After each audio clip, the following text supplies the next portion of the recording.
Oke, halo teman-teman. Selamat sore semuanya. Selamat sore, Selamat Kak. sore, Kak.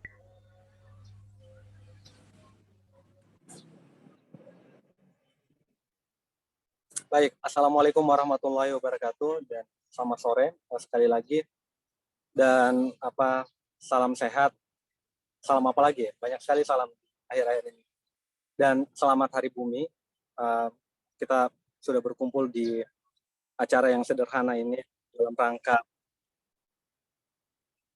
refleksi Hari Bumi. Saya menyebut dan mungkin juga barangkali teman-teman menyepakati ini adalah lesehan lingkungan,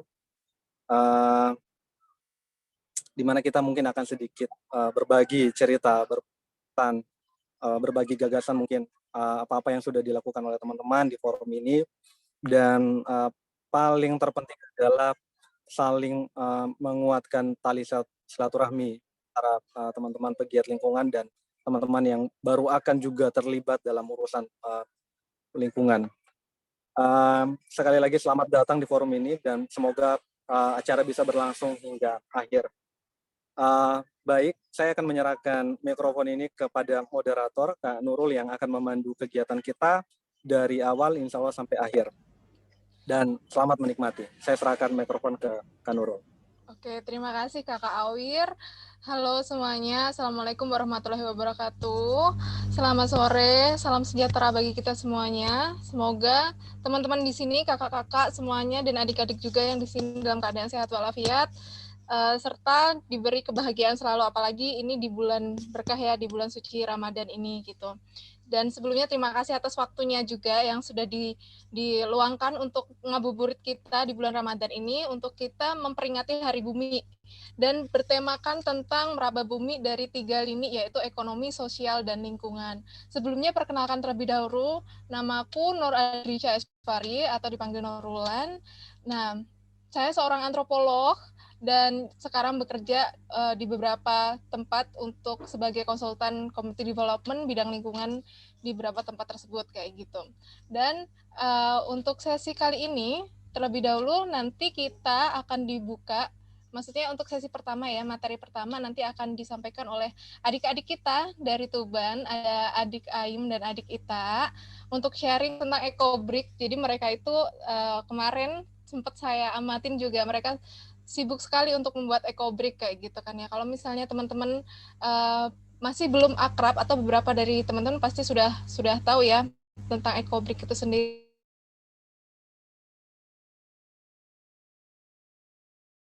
Jadi untuk dijadikan brick atau kalau brick itu kan seperti bata gitu kan. Jadi kayak nanti disebutnya lebih ke ekobrik kayak gitu. Dan selanjutnya nanti akan disampaikan oleh Single Indonesia Chapter Palu dan kemudian ada juga Baramuda.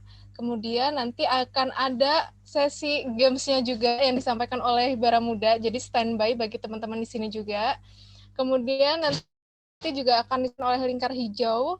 Kemudian si Gupai membaca. Kemudian yang terakhir akan ada Putri Berdikari Batik. Nah, setelah akhir sesi, kita nanti akan ada sesi tanya jawab. Jadi dimohon teman-teman atau kakak-kakak, adik-adik semuanya di sini, jika ada pertanyaan mungkin bisa dicatat terlebih dahulu biar nanti di akhir sesi, sembari kita mengingat waktu, kita bisa menyampaikan kesan-kesan dari teman-teman atau mungkin tanya jawab kayak gitu biar nanti bisa kita lebih intens sharingnya tentang memperingati Hari Bumi kali ini.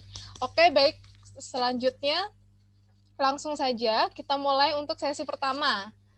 Nah, sesi pertama ini untuk adik Aim dan adik Ita. Ini videonya boleh dinyalakan untuk adik Aim dan adik Ita. Halo? Oke, sembari kita menunggu adik Aim dan Ita, itu videonya boleh dinyalakan. Oke, jadi mungkin adik Aim atau adik Ita silakan bercerita bagaimana kemarin pengalamannya membuat ekobrik dan bagaimana menurut adik Aim dan adik Ita kesan-kesan yang dirasakan ketika membuat ekobrik itu sendiri. Assalamualaikum warahmatullahi wabarakatuh. Waalaikumsalam warahmatullahi wabarakatuh. Selamat sore teman-teman. Sore. Terima kasih moderator sudah memberikan saya kesempatan untuk bicara. Kenalkan, saya Aim, duduk di kelas 6 SD Sumurkung, Kecamatan Tuban, Kabupaten Tuban. Saya tinggal di Bongkol 1, RT 4, RW 1, Sumurkung, Tuban. Teman-teman, hadirin forum Hari Bumi yang saya banggakan. Lanjut, Kak. Pada kesempatan ini saya akan berbicara tentang membentuk pola hidup melalui prinsip kebersihan bagian dari iman. Oke. Sejak 22 Februari saya mengikuti secara rutin agenda EcoBricks.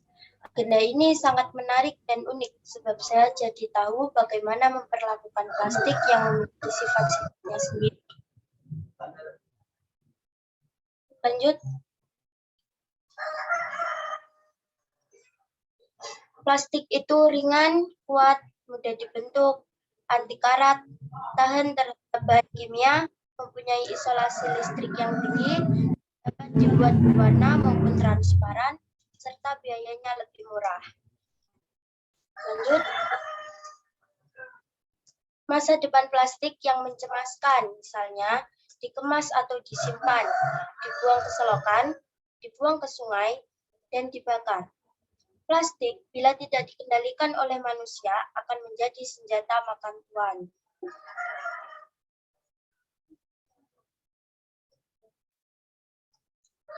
Misalnya, plastik yang dibakar akan menyebabkan pelepasan zat kimia yang akan menimbulkan reaksi seperti batuk, sesak nafas, dan pusing. Dan bila dalam jumlah yang banyak, akan menyebabkan emisi karbon dioksida. 5 hal yang menjadi bahaya dari pembakaran plastik. Mini riset di lingkungan rumah. Saya mulai mencatat sampah plastik yang saya kumpulkan dari lingkungan sekitar. Sampah-sampah itu kemudian saya data berdasarkan jenis dan bentuknya. Misalnya sampah botol sebanyak 15 botol, kemasan makanan umum sebanyak 800 gram, dan kemasan saset kopi sebanyak 200 gram. Solusi sementara, dari semua sampah yang saya kumpulkan lalu saya buat EcoBricks, saya mengajak teman-teman saya juga ikut membantu. Selebihnya, untuk proses EcoBricks akan dijelaskan oleh Mbak Ita. Saya ingat selalu hal yang selalu disampaikan oleh guru ngaji saya bahwa kebersihan itu sebagian dari iman.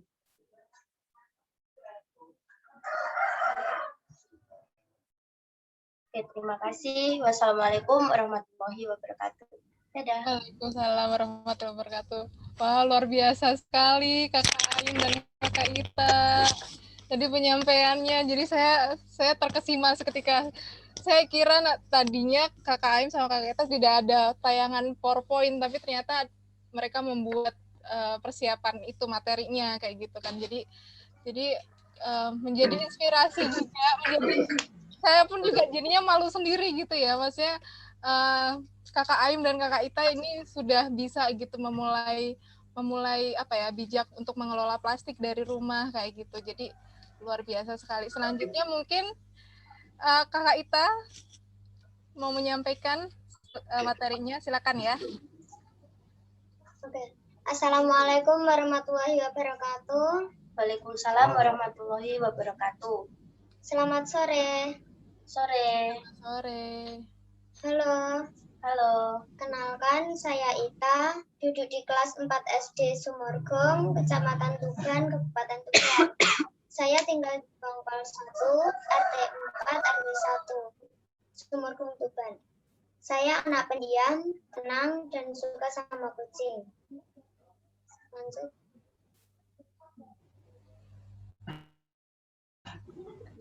Lanjut. Kakak Abizar, slide-nya boleh lanjut.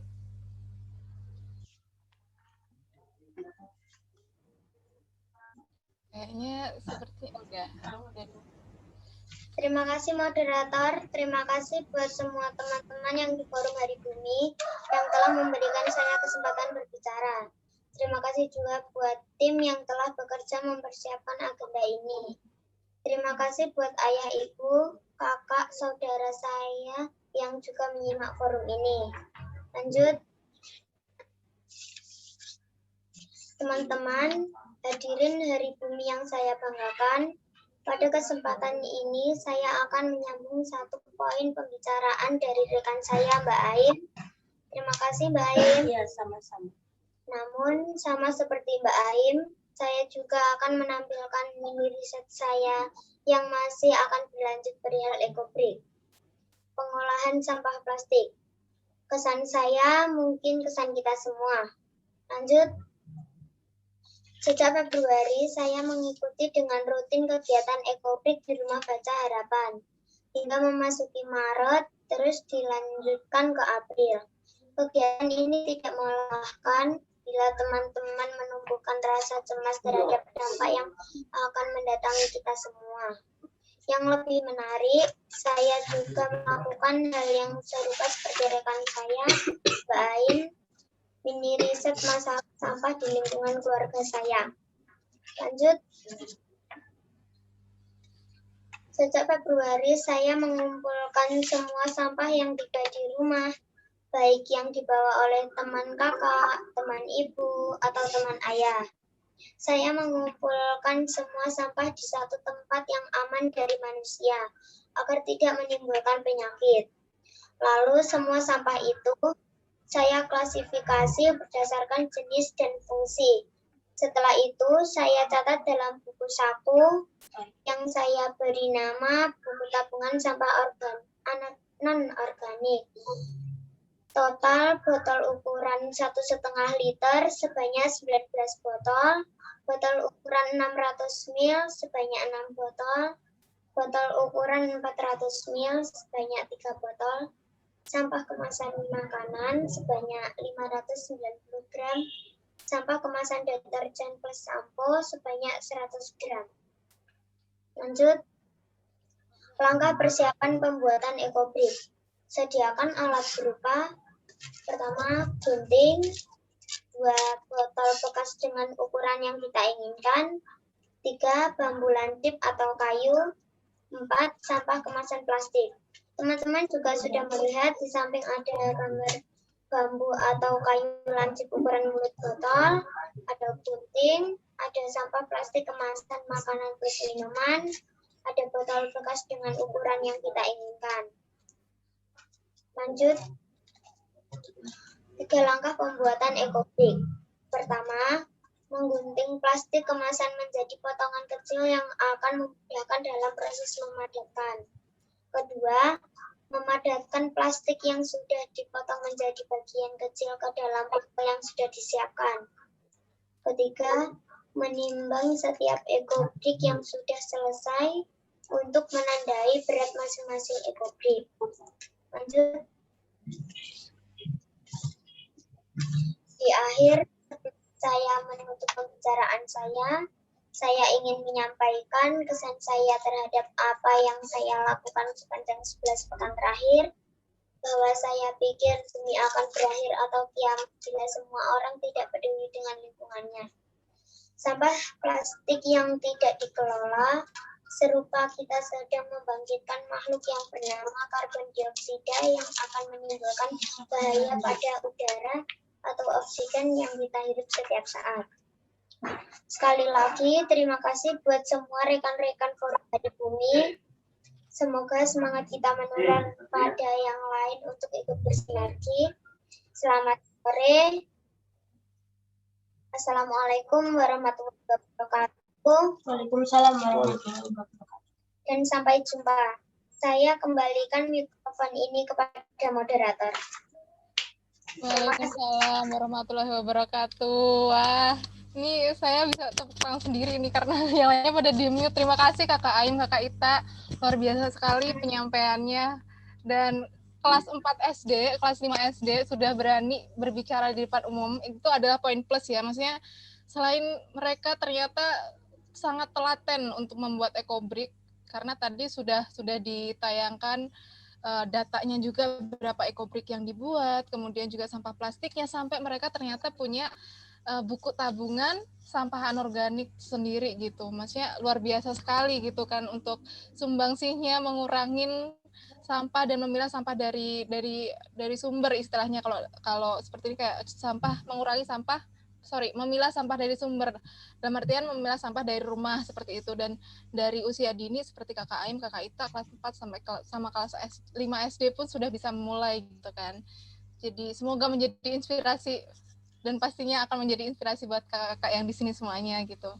Kemudian nanti kakak Aim, kakak Ita siap-siap ya untuk segala pertanyaan-pertanyaan, karena nanti di sesi akhir nanti akan ada pertanyaan-pertanyaan untuk kakak Aim sama kakak Ita, oke? Oke, sekali lagi terima kasih. Kemudian kita lanjut untuk single Indonesia chapter Palu ini yang akan menyampaikan tentang pendidikan sampahnya. Boleh silakan jika ada materi yang mau ditayangkan.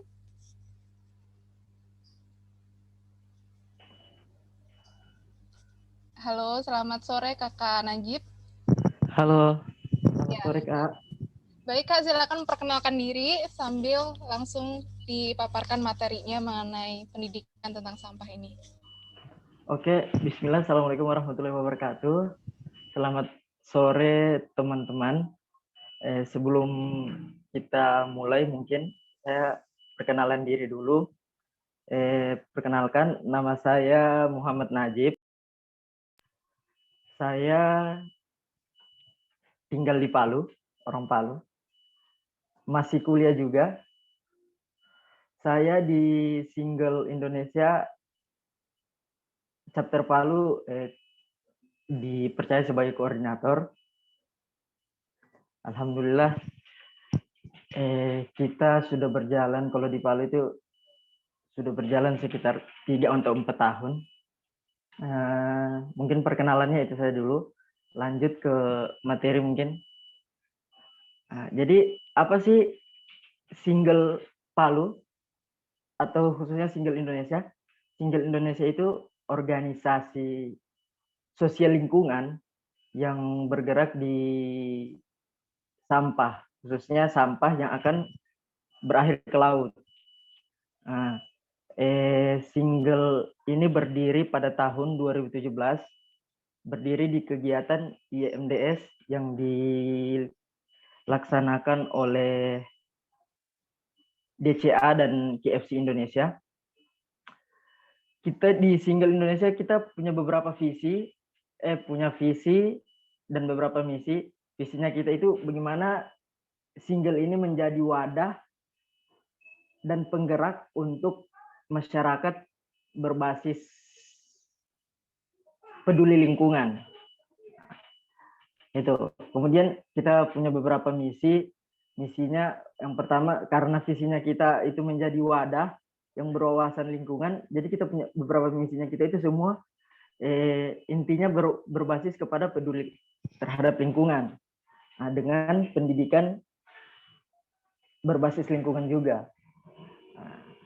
Jadi di Single Indonesia kita punya beberapa 3 program utama. Yang pertama itu Rupiah, Rumah Pendidikan Sampah. Nanti akan kita jelaskan secara rinci. Kemudian kita ada upcycling. Upcycling itu bagaimana caranya kita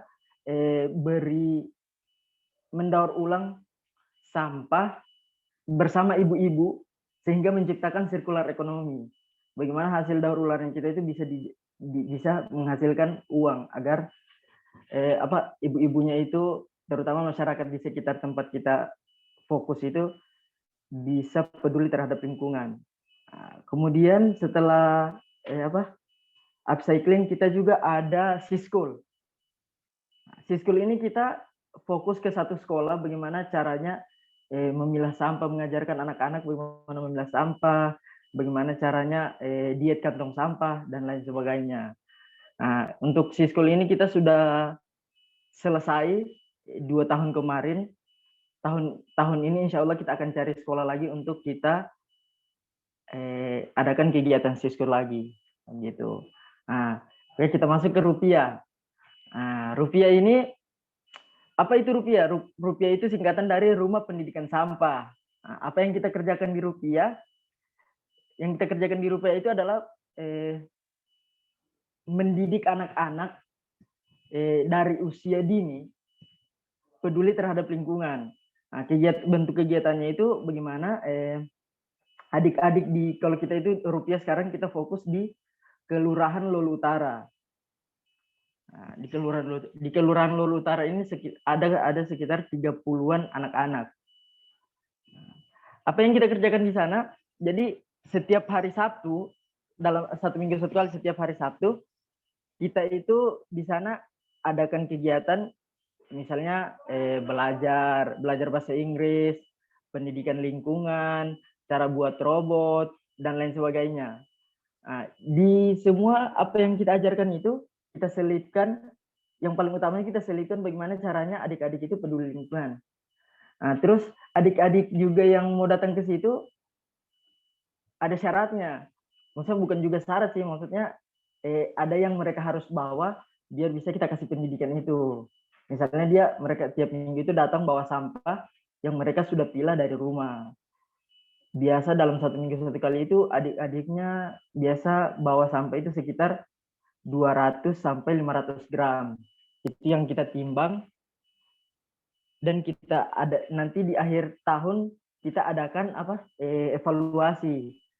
Apakah adik-adik ini dari awal dari tahun pertama sampai berakhir tahun itu mereka di rumah sudah kurangi sampah plastik atau belum. Nah, itu yang lagi kita fokuskan. Apalagi ya, di Rupiah juga kita sekarang sudah menghasilkan beberapa produk untuk adik-adiknya bisa nikmati. Misalnya kalau pulang dia, saya sudah punya ini di rumah dari hasil adik-adik. Pertama itu kita sudah buat gantungan, dan itu gantungan itu adik-adik yang buat. Terus tempelan kulkas, ekobrik juga kita sudah buat, sudah jadi sekitar berapa kursi? Sekitar 4 atau 5 kursi. Kita sekarang masih sering buat ekobrik juga. Nah itu. Terus apa sih hasilnya yang selama kita pelajari selama kita di Rupiah ini di Lolu Utara? Alhamdulillah adik-adiknya yang awalnya belum peduli lingkungan, masih makan snack, masih buang sembarangan tempat dan lain sebagainya. Alhamdulillah sekarang ketika misalnya kita kan biasa diam-diam ke sana. Karena kan kita 1 minggu 1 kali ke sana, cuma kita biasa jalan-jalan ke sana. Misalnya ketika kita jalan-jalan ke sana, di lingkungan di sana itu alhamdulillah sudah bersih. Terus anak-anaknya itu ketika dapat sampah di jalan pasti dipungut terus dibuang ke tempat sampah. Nah, terus juga dari hasilnya itu adik-adiknya ini sudah mempengaruhi ibu-ibunya. Jadi ibu-ibunya di rumah itu sudah tahu, oh iya kalau ini misalnya kita dari pasar, sampah plastiknya harus dipisah dan lain sebagainya. Ibu-ibunya juga sudah bawa tumbler, sudah diajar bawa tumbler dan lain sebagainya. Begitu. Itu sih yang lagi kita fokuskan sekarang untuk di kegiatan Rupiah. Apalagi ya, itu aja sih kalau dari Rupiah.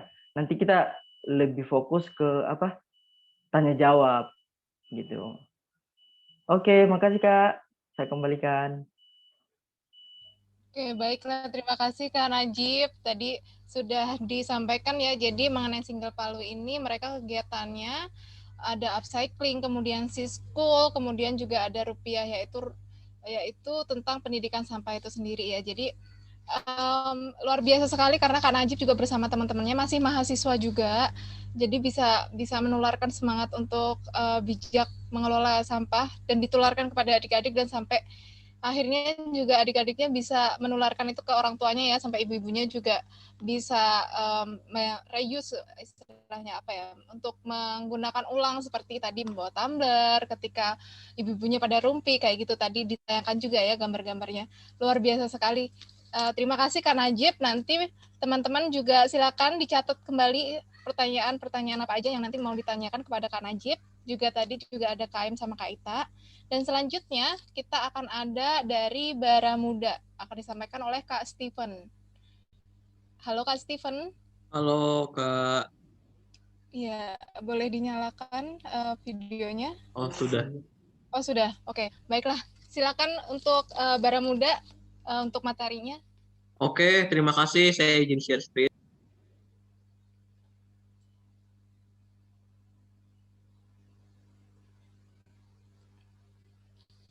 Kak Steven, maaf ini ke-mute kayaknya. Oh, maaf. Oke, Oke, lanjut. sebentar. Boleh diulangin lagi. Perkenalan Ya, dulu. oke. Jadi terima kasih atas kesempatannya. Jadi perkenalkan, suara saya terdengar belum? Aman-aman. Aman? Oke, baik. Terima kasih. Jadi perkenalkan, nama saya Steven. Nama saya Steven. Jadi saya perwakilan dari komunitas Baramuda. Jadi teman-teman, secara singkatnya itu Baramuda itu adalah satu komunitas dengan visi Youth Empowerment for a Better Planet through Education. Jadi kami di Baramuda ini kami di Baramuda melakukan beberapa kegiatan. Salah satu kegiatan yang kami lakukan di tahun 2020, kebetulan kami berdirinya tahun 2020 Januari. Nah, di tahun 2020 dan 2021 kami melakukan beberapa kegiatan khususnya bagi pemuda yang ada di daerah Bandung dan sekitarnya untuk bersama-sama kita merawat bumi. Di sini saya mewakili komunitas saya akan mempresentasikan tentang pemberdayaan masyarakat lewat daur ulang sampah BSF dan penanaman mangrove. Seperti dalam profil saya juga sebagai duta SDGs dari ITB, juga co-founder dari Baramuda. Oke, kita slide selanjutnya.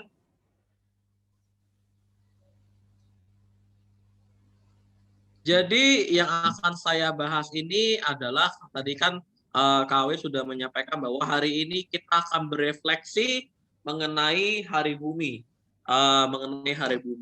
Jadi di sini saya ingin menceritakan, semoga sharing saya juga bisa bermanfaat bagi teman-teman, bagaimana kami dari Baramuda memaknai Hari Bumi. Kami percaya bahwa sebenarnya Hari Bumi itu bukanlah satu hari tertentu, tapi Hari Bumi itu seharusnya setiap hari menjadi Hari Bumi.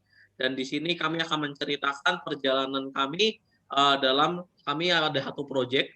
Proyek kami judulnya adalah penanaman bakau di kawasan wisata alam mangrove Sedari Karawang Barat sebagai kompensasi jejak karbon desa Ciburial.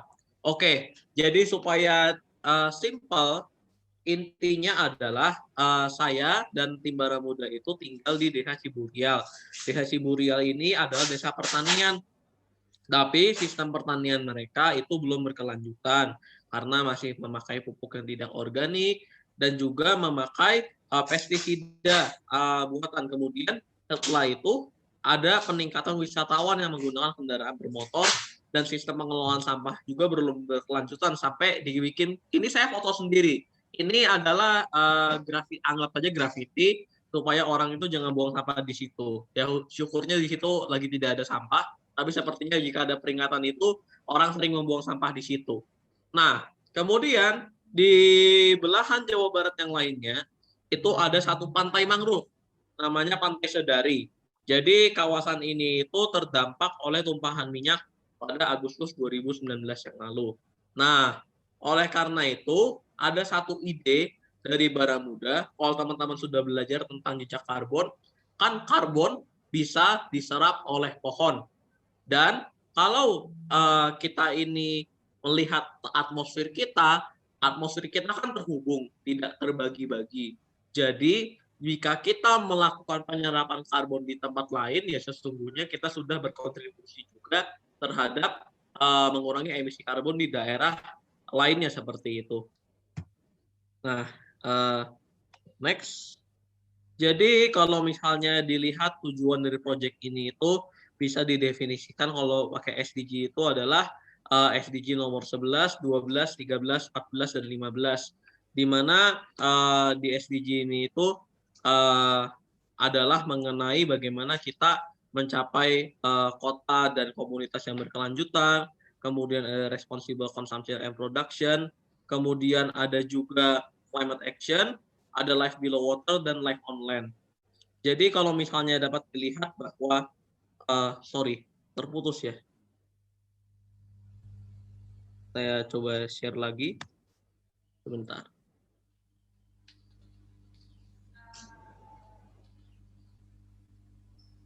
Ya, oke. Sudah muncul lagi?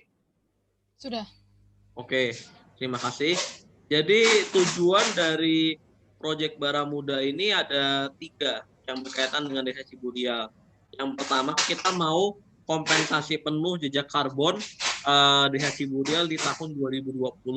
Jadi kalau teman-teman yang bergerak di bidang lingkungan, intinya jejak karbon itu adalah jumlah karbon yang dihasilkan oleh kita manusia, ya jumlah karbon yang dihasilkan oleh kita.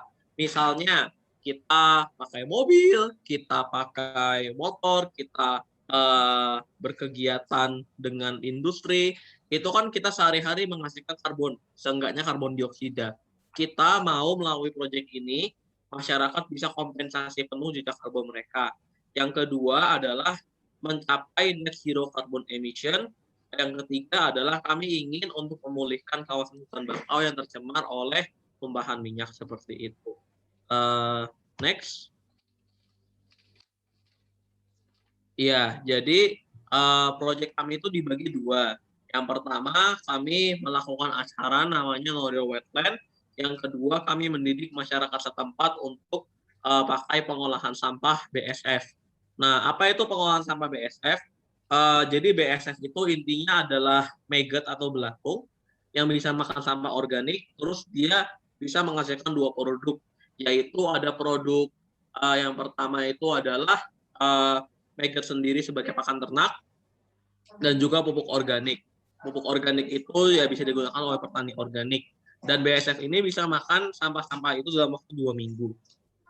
Jadi Baramuda mengembangkan pengelolaan larva BSF ini di Ciburial dari November 2020, di mana kami di Pertamina Foundation untuk mendonasikan 20 gram telur BSF kepada Desa Ciburial yang dibagikan ke 3 tempat. Kemudian di Februari 2021, Desa Ciburial ini dengan Baramuda membangun fasilitas pengelolaan sampah dengan BSF di dekat pendopo desa yang baru selesai didirikan. Fotonya itu ada di kanan bawah. Ini adalah fasilitas pengelolaan sampah BSF yang dibangun di Desa Ciburial. Kita ke slide selanjutnya. Nah, ini adalah video BSF yang sudah dewasa, teman-teman. Kita coba lihat. Ini memang nggak ada suaranya.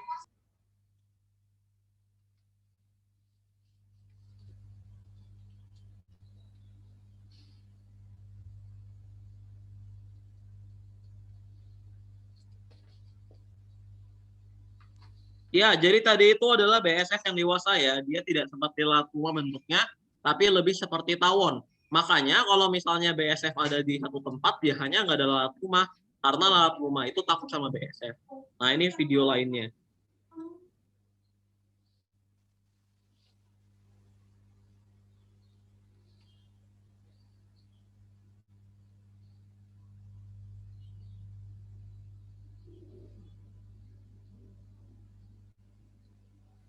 Iya, jadi mungkin teman-teman kaget ya melihat yang bergerak-bergerak itu ya, warna hitam itu ya. Tapi teman-teman yang bergerak-bergerak itu justru bisa jadi pakan yang sangat sehat untuk ayam. Nah, saya udah coba ayamnya itu dikasih makan tadi prepupa BSF, dan dia jadinya lebih gemuk dan lebih gampang tumbuh. Seperti itu. Nah, ini sekarang saya akan memperlihatkan rumah BSF yang saya bangun bersama Baramuda.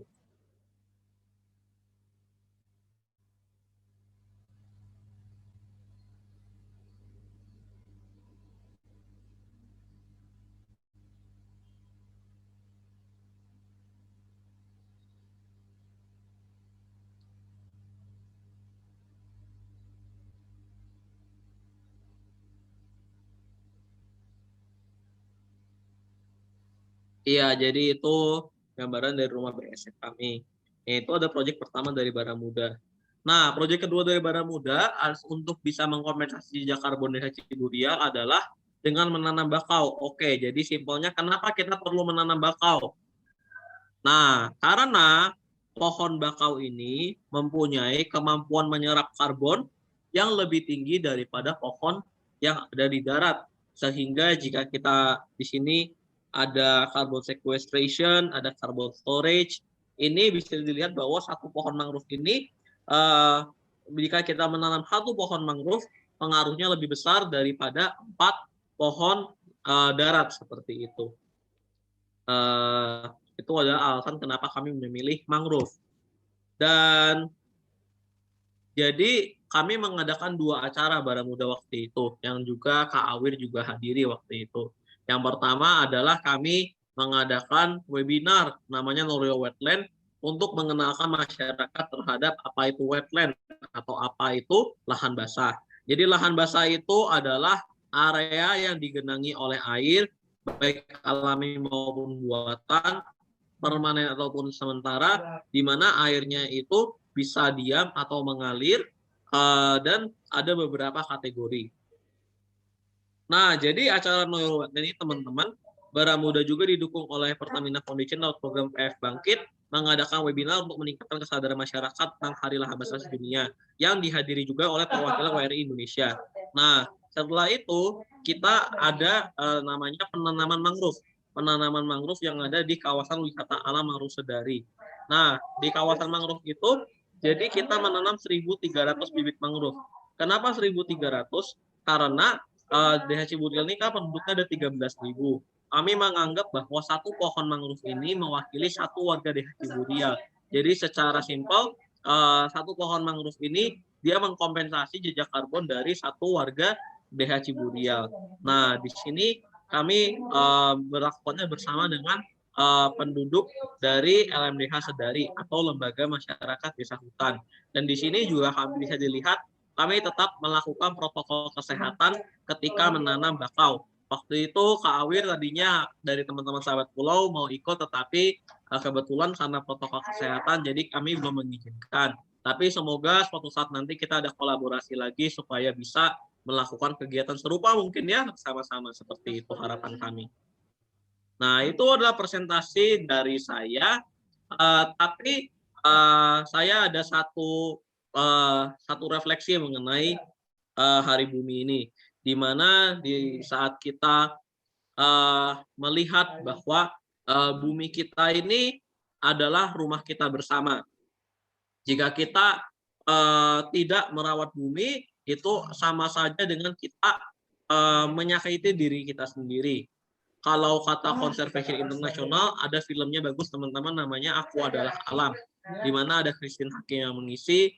Di video itu ada satu inti, sebenarnya alam itu tidak butuh manusia, tapi manusia yang butuh alam. Jadi ketika kita memperingati Hari Bumi, kita itu sebenarnya bukan menyelamatkan alam, tapi kita ini menyelamatkan diri kita sendiri. Karena sebenarnya tanpa kita pun alam tetap bisa hidup. Maka teman-teman dengan kesadaran itu marilah kita hidup berdampingan dengan alam. Bukan kita sebagai penguasa, tapi kita sebagai bagian dari alam yang lebih besar. Nah, kurang lebih seperti itu. Terima kasih. Oke, baiklah. Terima kasih Kak Stephen. Ini paparannya apalagi yang tadi closing statement-nya, yaitu alam tidak butuh manusia, tapi manusia butuh alam. Itu sangat sangat eye opener gitu ya, sangat membuka wawasan bagi kita semua gitu. Dan benar, memang apa adanya seperti itu. Kalau misalnya memang manusia yang butuh lingkungan kita, manusia yang butuh alam seperti itu. Nah, tadi juga disebutkan juga mengenai BSF atau Black Soldier Flies. Ini mengenai tentara tentara lebah kalau saya nyebutnya itu. Jadi mereka pun juga takut sama lebah-lebah gitu kan. Lebah biasa pun takut sama BSF ini.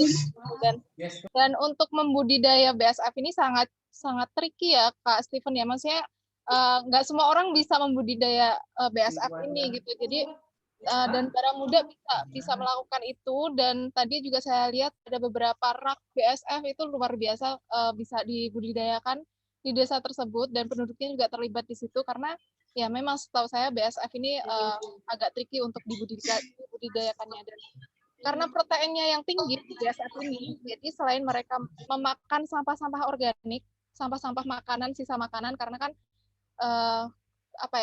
paling tinggi sampah yang dihasilkan manusia itu rata-rata sampah sisa makanan, karena juga betul, dan lain sebagainya kayak gitu kan, tidak hanya dari sampah rumah tangga. Dan BSF ini menjadi solusi karena mereka makan tuh sampah makanan itu dimakan sama mereka selama 2 minggu. Kemudian BSF ini sendiri juga dimakan sama hewan peliharaan, ayam, kemudian juga ikan juga bisa kayak gitu. Jadi memang bermanfaat gitu. Dari dia sampai dari telur sampai udah mati pun BASF itu masih bermanfaat kayak gitu. Luar biasa sekali Kak Steven. Tadi juga di pertama disampaikan dari KM Kak Ita, kemudian sama Kak Najib tentang pengelolaan sampah plastik, dan ini juga sampah organik juga bagaimana mengelolanya. Jadi kita juga tahu gitu, ternyata sampah itu juga bisa dikelola dengan bijak loh kayak gitu. Dan selanjutnya, sebelum sesi berikutnya mungkin Kak Steven akan ngasih beberapa games melalui Kahoot. Ini pasti menarik. Wah, oke, ini Sudah siap saatnya. gamesnya? Ini adalah saatnya saya untuk. Oke, jadi teman-teman sekarang buka coba kahoot.it. Saya ketik di Oke. chat kahoot.it. Nah, saya udah ketik itu. Nah, jadi ya berarti saya harus share screen lagi sebentar. Oke. Share screen. Nah, oke, lagi loading. Asik.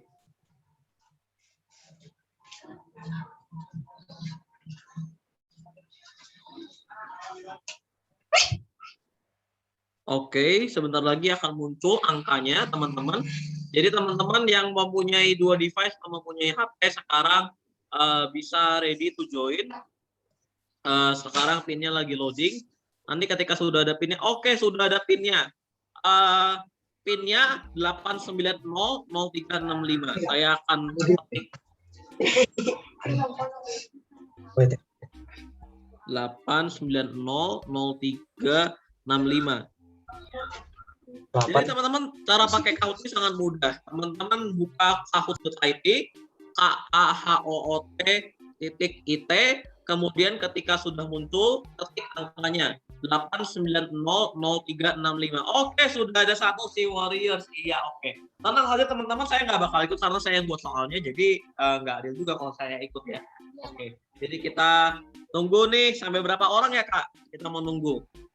Kita sampai, karena partisipannya 27, kita 50% kali ya? Oke, 50% ya. Kita tunggu sampai 13 orang. Oke, ada peserta lambat, ada Yuni. Peserta lambat ini nggak tahu nih koneksinya yang lambat atau bagaimana ini ya. Oke, ada Yuhu, ada juga Ibu Devi SP atau Kakak Devi SP, selamat bergabung dengan Kahoot kami. Iya, masih ditunggu teman-teman yang lainnya. Oke, kita sudah ada 5 orang. Kita tunggu sampai 15 orang ya. Kalau yang menang Kahoot ini dapat apa ya? Saya nggak tahu, jadi saya tidak berani ngomong, diserahkan kepada panitia ya. Dapat ucapan selamat? Oke. Oke, ada Kak Najib. Waduh, yang ini sudah pro nih. Harusnya di band ini udah pro, tapi ya udahlah, nggak apa-apa. Kita hari ini kan mau seru-seruan aja begitu ya. Oke, sudah 6 orang. Nanti dua pemenang Kahoot akan ada hadiah pulsa atau OVO. Wah, oke, ikut ya. Jadi teman-teman, sebagai fun fact itu aku untuk bertahan hidup kadang-kadang ikut dari Kahoot ya. Mungkin Awir sini tahu, beberapa teman dari Pertamina Foundation juga tahu bahwa saya ini suka ikut Kahoot supaya saya bertahan hidup. Soalnya saya ke tempat saya biasa pakai OVO ya, dan itu gitu ya, membuat saya hidup OVO. ya. Terima kasih kepada para sponsor yang meng-OVO-i saya dengan OVO dari Kahoot. Oke, sudah 8 orang. Iya, ada Marcel, ada Didi. Iya. Kita tunggu. Oke, ada Riva Resa. Oke. Kita tunggu 6 orang lagi ya. Berapa peserta kita? Oh, 25. Jadi 12, 13 orang lah. 4 orang lagi nih. Rita, jangan sampai saya harus gantiin orang yang... Tunggu. Iya, oke. 3 orang lagi nih, ayo. 3 orang lagi. Ayo, jangan sampai saya yang masuk ya. Oke. Ada lagi? Coba. Aduh, berkurang ya. Oke, ada Aim dan Ita. Wah, Aim dan Ita nih kalau menang nanti dibagi 2 ya. Dibagi 2. Atau kita counting down kali ya, Kak. Maksudnya kayak 9 gitu biar dibatasin juga waktunya gitu. Oke, boleh ya, kita hitung mundur ya. Ini enak banget kalau kayak gini ya. 10, 9, 8, 7, 6, 5, 4, 3, 2, 1. Ya 10 orang start. Yeay. Oke, Hari Bumi 2021. Oke, sekarang pertanyaan pertama. Mana? Oh, kapan Hari Bumi pertama kali diperingati? Oke, ini simpel banget. 1968, merah 1968, kuning 1969, biru 1970, dan hijau 1971. Jadi, latar belakang kenapa adanya HUT ini, saya ngobrolkan bareng teman-teman yang ada bahwa kita mau ngetes nih pengetahuan teman-teman mengenai Hari Bumi ini bagaimana. Makanya kita menggunakan platform HUT ini supaya fun juga ya. Baru 5 orang, ayo. Dan jawabannya adalah iya, jadi jawabannya 1970 ada 2 orang yang benar. Sekarang kita lihat klasemen sementara.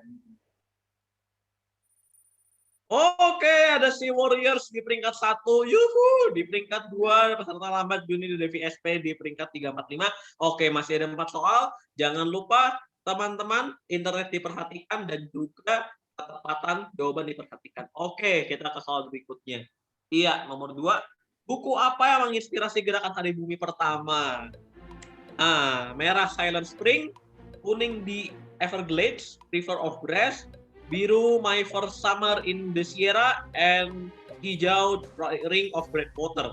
Ini aku jadi kayak Inggris-Inggrisan ya, gara-gara judulnya Inggris ya. Oke, jadi buku ini itu dia menginspirasi seseorang yang ada di soal berikutnya untuk mencetuskan gerakan Hari Bumi ya. Oke, jadi betul jawabannya itu adalah Silent Spring. Jadi buku Silent Spring ini dikarang oleh seseorang yang saya nggak mau review namanya sebelum soal ketiga karena nanti ketahuan jawabannya di soal ketiga. Nah, Silent Spring ini ditulis oleh seseorang di mana latar belakangnya itu adalah beliau ini melihat bahwa spring atau musim semi di daerahnya itu sudah tidak ada burung yang berkicau. Setelah diselidiki kenapa? Karena ada penggunaan DDT yang tidak terkontrol. DDT itu adalah pestisida. Nah, jadi di saat itu beliau membuat buku itu dan buku itu benar-benar booming dan waktu itu ada seseorang juga yang menciptakan gerakan Hari Bumi. Tapi kita cek di soal selanjutnya. Oke, jadi Yuhu naik peringkat 1, kemudian ada Sea Warriors peringkat 2, Rivaresa, Marcel, dan lain-lain. Jadi kita masih bisa mengejar. Oke, soal selanjutnya. Ayo nih, baru 4 orang yang ada coba bener nih.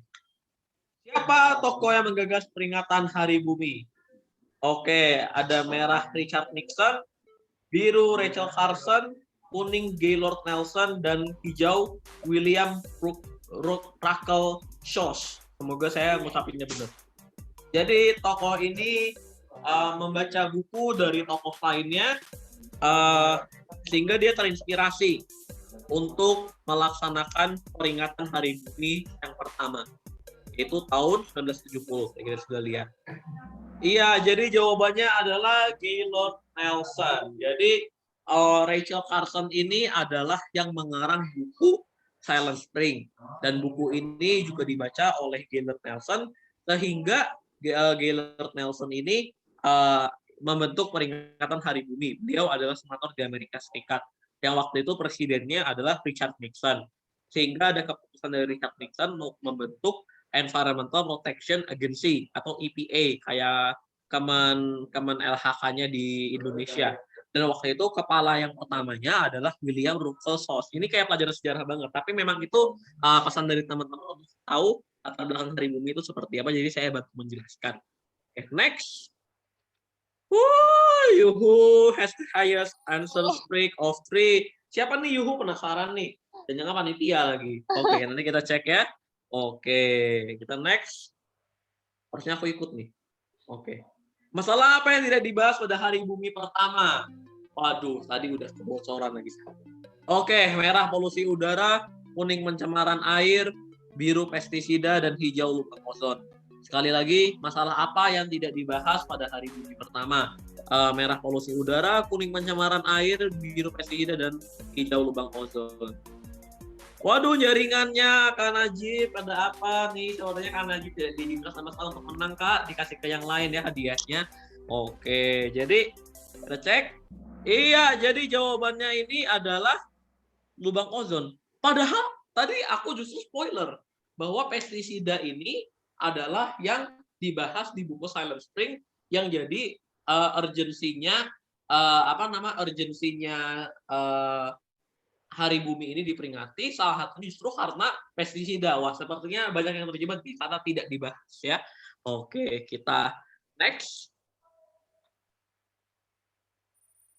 Oke, nah ini yang saya suka nih soal yang membuat klasemennya langsung berubah drastis.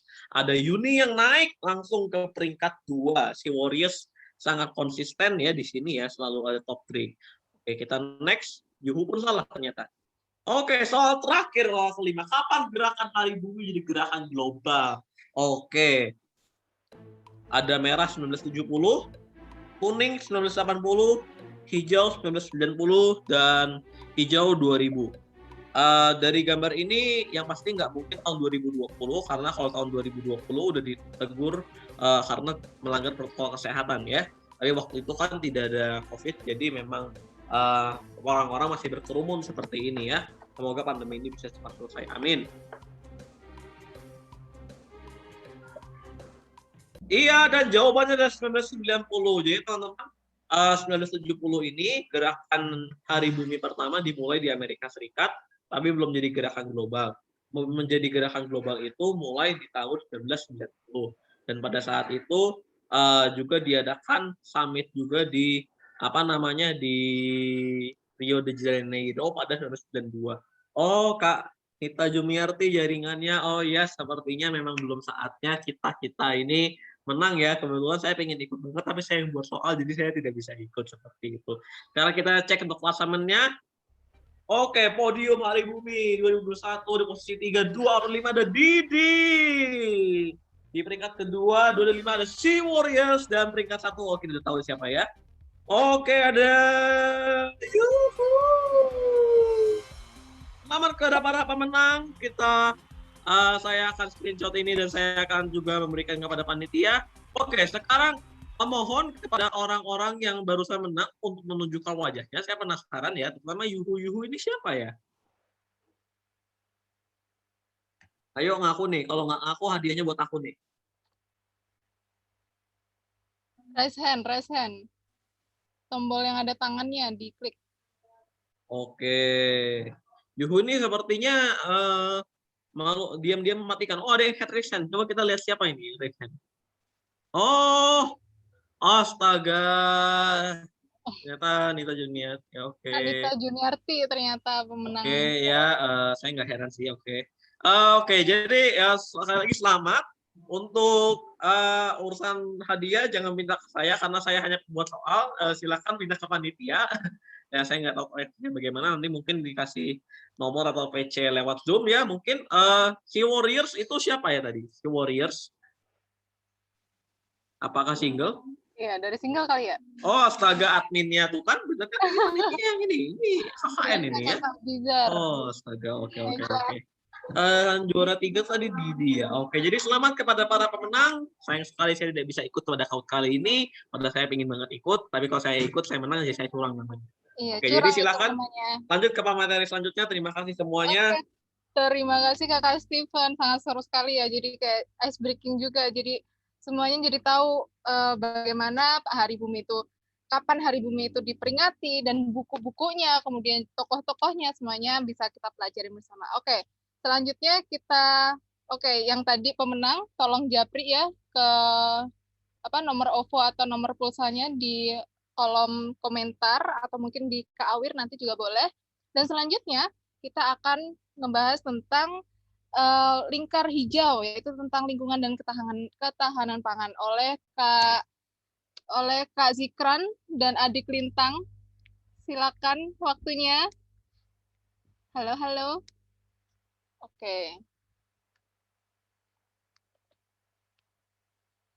Oke, katanya saya amankan Lintang dulu. Oke, padahal kakak Lintangnya, adik Lintangnya yang mau jadi pembicara ini. Gimana? Atau ayahnya ternyata ya yang jadi pembicara. Oke, jadi sekilas merangkum lagi tadi tadi materi-materi yang disampaikan sama pemateri itu sangat luar biasa ya. Yang terakhir juga kita cukup holistik mempelajarinya dari awal, yang dari sampah anorganik, sampah daur ulang yang ada di sekitar kita, sampai akhirnya kita juga belajar hal baru lagi ya tentang BSF, kemudian jejak karbon, juga emisi karbon, juga bagaimana peran mangrove untuk karbon ini juga gitu kan, dibanding dengan pohon-pohon lainnya, ternyata satu pohon mangrove itu bisa menyelamatkan gitu kan. Dan selanjutnya kayaknya Kak Zikran sudah siap nih. Silakan Kakak Zikran, mohon dinyalakan speakernya.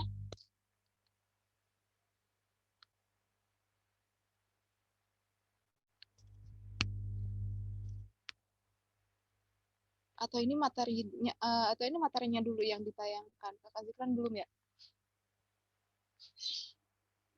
Mohon maaf Kak Zikran, audionya tidak ada Kak. Nanti Abi coba play. Oke, jadi saya tunggu dulu ini Kak Zikran. Oke, silakan.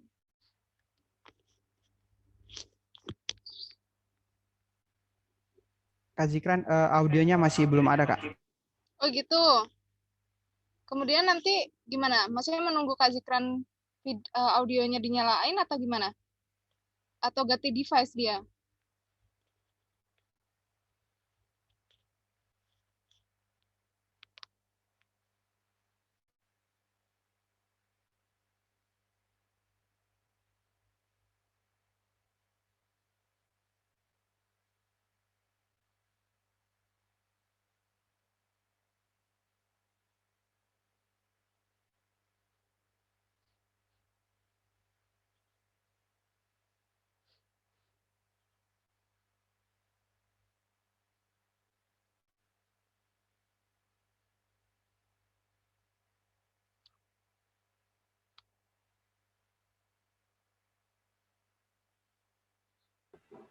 Halo, Assalamualaikum. Waalaikumsalam. Selamat sore Kakak Zikran. Silakan Kak materinya. Perkenalan lingkar hijau. Mohon maaf sebelumnya, saya beberapa hari terakhir itu disibukkan dengan beberapa organisasi di sini juga untuk minta didampingi terkait soal ketahanan pangan. Nah, sehingga sampai saya juga lupa dengan apa yang menjadi permintaan Kakak Awir. Mohon maaf buat panitia.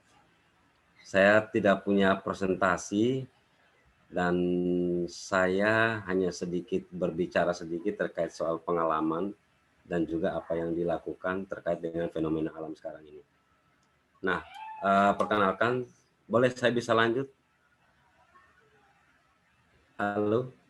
Boleh, silakan. Oh ya, perkenalkan nama saya Zikran, saya dari Lingkar Hijau. Komunitas ini diinisiasi pasca bencana 28 September 2018 terkait soal gempa bumi, tsunami, dan juga likuifaksi. Nah, pasca bencana itu begitu banyak sampah yang banyak ditemukan atas dasar keresahan itulah sehingga organisasi ini dibentuk. Kenapa menjadi demikian?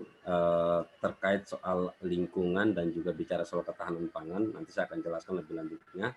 Nah, di saat bencana itu begitu banyak bantuan yang datang ke Kota Palu. Nah, dengan adanya bantuan itu, sebenarnya itu sudah menjadi solusi, tetapi akan menimbulkan masalah baru lagi, yaitu sampah dan ketergantungan masyarakat terhadap makanan-makanan instan. Itu yang pertama. Kemudian yang berikutnya bicara soal ketahanan pangan. Mohon maaf dalam tanda kutip, di setiap tempat ataupun yang bisa kita lihat di beberapa tempat kali ini banyak terjadi bencana, baik itu dari Lombok, kemudian di Sulawesi Tengah, di Palu, kemudian masuk ke Jawa Timur waktu itu, kemudian sekarang Mamuju dan juga NTT. Nah, kenapa bicara soal itu? Saya lebih menekankan ke 3 hal, bicara soal sebelum, sesaat, dan sesudah. Sebelum bencana, apa yang kita melakukan, sesaat bencana, apa yang mesti kita lakukan, keterkaitannya dengan lingkungan dan juga ketahanan pangan, dan juga setelah bencana, apa yang mesti kita lakukan. Nah, saya lebih kepada mengajak saya lebih kepada mengajak ke teman-teman semua untuk bicara soal observasi ataupun potensi-potensi bahaya yang disebabkan oleh bencana-bencana tersebut. Maksud saya, ketika pada saat hujan deras misalkan, di mana aliran-aliran air yang bisa debitnya meningkat, sehingga apa yang mesti kita lakukan dengan hal itu. Kemudian yang kedua, kita menggali potensi terkait soal potensi atau pangan-pangan lokal atau pangan-pangan apa saja yang ada di tempat tersebut. Contoh kasus di Sulawesi Tengah waktu itu begitu banyak terjadi penjarahan, itu menandakan bahwa mohon maaf secara pangan tidak mandiri, sehingga banyak orang ketergantungan dengan bantuan dan makanan instan. Padahal dengan sering-sering mengkonsumsi makanan instan itu mengakibatkan tidak baik buat kesehatan dan juga ketergantungan dan mengakibatkan buruk terhadap lingkungan dengan banyaknya sampah plastik. Nah, kemudian yang berikutnya bicara soal setelah kita lakukan observasi soal pangan dengan satu desa, misalkan dengan satu desa ketika terjadi bencana, pangan tersebut dengan luasan yang kita buat demplot untuk mencukupi kebutuhan desa tersebut, berapa luas yang kita butuhkan dan pangan apa saja. Nah, setelahnya itu kemudian kita bicara soal berbagi terkait soal apa yang sudah kita tanam itu kita bagi ke tetangga, kita bagi ke lingkungan sekitar dan lain sebagainya. Nah, di luar dari itu juga merespon bencana yang di Sulawesi Tengah, kami melakukan pendampingan dan sudah mendirikan 8 bank sampah baik di Kota Palu maupun juga di Kabupaten Sigi. Di luar dari itu juga kami mendampingi 16 sekolah bicara soal agent of change, sebagaimana di sekolah sebagaimana mereka ini nantinya akan menjadi penerus, dan juga kami mendampingi produk-produk daur ulang, kelompok-kelompok daur ulang untuk memproduksi sampah-sampah yang bisa didaur ulang, kemudian juga baik itu sampah organik maupun sampah plastik. Nah, keterkaitannya dengan ketahanan pangan, sekarang juga Lingkar Hijau bekerja sama dengan IDEP Foundation Bali itu untuk membuat rumah benih. Kenapa ini menjadi bagian penting? Karena dengan banyaknya pestisida dan kebutuhan bahan kimia yang dibutuhkan untuk tanaman hibrida itu, sehingga menggerus keberadaan benih-benih lokal. Nah, oleh karena itu menjadi bagian penting juga bagi kami untuk mendampingi atau mengajak masyarakat untuk melis kembali benih-benih lokal apa saja yang ada di Sulawesi Tengah. Kemudian kita akan sebarluaskan, baik itu kita bicara soal barter ataupun dijual ke halayak.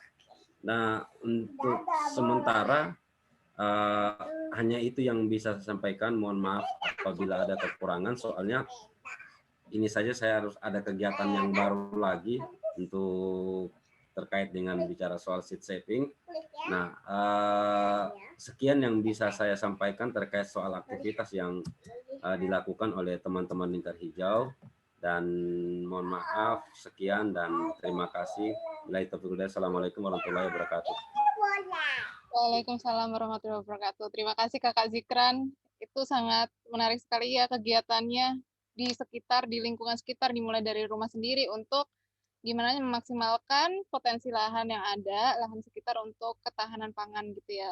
Dan tadi juga dijelaskan oleh Kak Zikran, dan itu sangat bermanfaat bagi tetangga-tetangganya, apalagi tadi yang disebutkan juga sama Kak Zikran untuk pasca bencana juga yang sempat terjadi, itu sangat membantu gitu kan. Ketika kita bisa bijak mengelola sampah di lingkungan kita dan bisa mengoptimalkan itu semua kayak gitu. Nah, selanjutnya kita akan membahas lagi mengenai aksi literasi yang berada di daerah Aceh Barat Daya. Nah, nanti akan disampaikan langsung oleh teman kita dari Sigupai Membaco. Oke, silakan kakak dari Sigupai Membaco, waktu dipersilakan.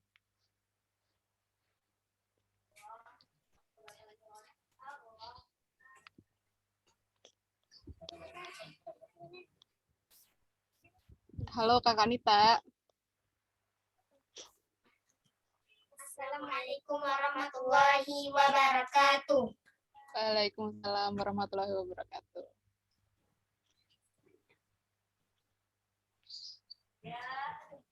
Kak, tolong slide-nya, Kak. Sudah.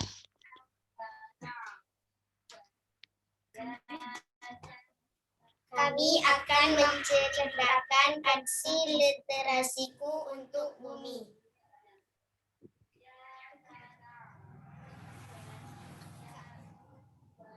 Kak, lanjut, Kak. Halaman selanjutnya. Kita perkenalan yuk. Perkenalkan, nama saya Alia Almira Asifa. Saya duduk di kelas 6. Perkenalkan, nama saya Tasya Febrianda. Saya duduk di kelas 5. Kami sekolah di MIM 3 Aceh Barat Daya. Kami pendiri Keta Buku beserta kelas lingkungan. Kalian tahu nggak apa itu Keta? Keta adalah singkatan dari sepeda yang berasal dari suku Anik Jame yang ada di Aceh Barat Daya. Halaman selanjutnya. Berawal dari buku. Buku-buku yang kami baca adalah sumber ide untuk meminta dibuatkan kelas di Segupai Membaca. Contoh buku yang kami baca. Duta Lingkungan Sehat.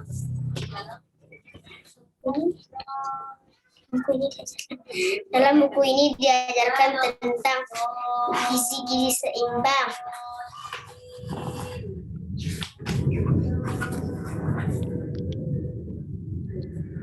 Cerita aja, nggak apa-apa. Pupuk kompos. 3R. Sampah-sampah. Mendaur ulang barang bekas. Membuat ekobrik. Membuat tempat alat tulis dari kardus bekas. Teks selanjutnya. Halaman selanjutnya. Kelas lingkungan ada materinya. Setiap hari selalu ada hal yang berbeda yang dipelajari. Ini foto saya waktu saya berkunjung di edukasi di Dinas Pertanian. Waktu itu kami melihat ada tanaman yang diisi dalam toples dan juga kami pergi ke rumah kaca. Kami menyirami tanaman dan diajarkan cara menanam pohon pisang. Halaman selanjutnya. Di Segupai Membaca mengadakan kelas karya. Kami mendaur ulang sampah kertas, lalu kami membuat keranjang dan bingkai. Dan ternyata kami tidak berhasil untuk membuat keranjangnya karena kami malas mengayam, bosan mengayamnya.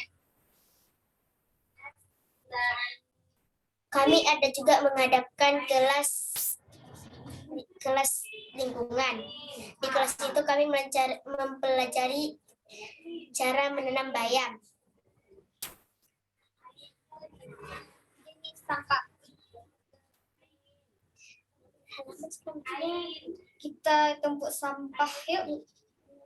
Tumpuk sampah organik membusuk.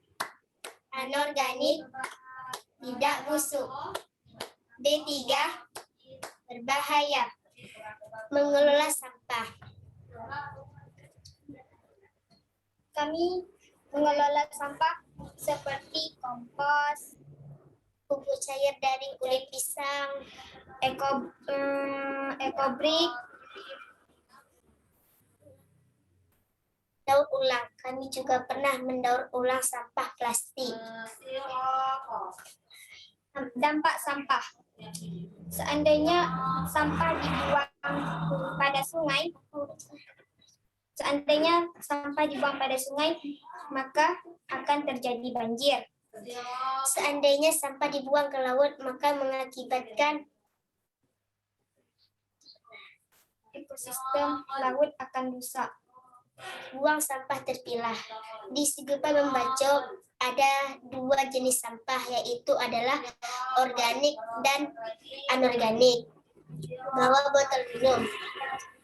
Ibu mengingatkan kami untuk membawa botol minum kemanapun kami pergi. Dan Kalau tidak, kita tidak menyediakan botol minum. Halaman selanjutnya. Sudah dipraktekkan dan ajak orang tua, kompos. Kami menyuruh orang tua untuk meninggalkan sisa sayuran yang sudah dipotong-potong. Dan juga ibu juga mengingatkan kami untuk membawa kompos ke Sigupai Mambaco. Menanam bayam. Kami di Sigupai Mambaco mengadakan menanam bayam. Ketika panen menanam bayam, bulatnya pun banyak-banyak juga.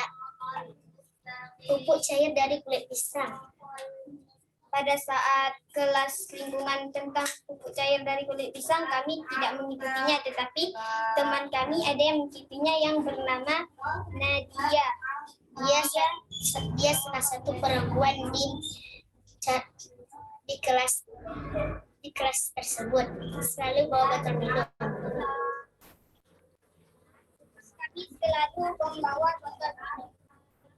Kami selalu membawa botol minum kemanapun kami pergi, kecuali di tempat yang terdekat. Selanjutnya, yang sedang dikerjakan mengumpul sampah plastik untuk ekobrik. Waktu mengumpulkan sampah ekobrik, kami memang tidak ikut. Ada salah satu teman kami yang bernama Zulma. Dia sudah hampir penuh mengumpulkan sampah plastik ekobrik. Alasan kenapa kami menjaga bumi. Bagi saya, menjaga bumi supaya udara tetap segar dan tumbuhan tetap terjaga, serta hewan hidup damai tanpa konsumsi sampah plastik. Bagi saya, jika kita merawat bumi, maka bumi akan menjaga kita dengan memberikan udara sejuk dari pohon-pohon yang kita tanam. Halaman selanjutnya. Terima kasih telah bekerja sama. Assalamualaikum warahmatullahi wabarakatuh.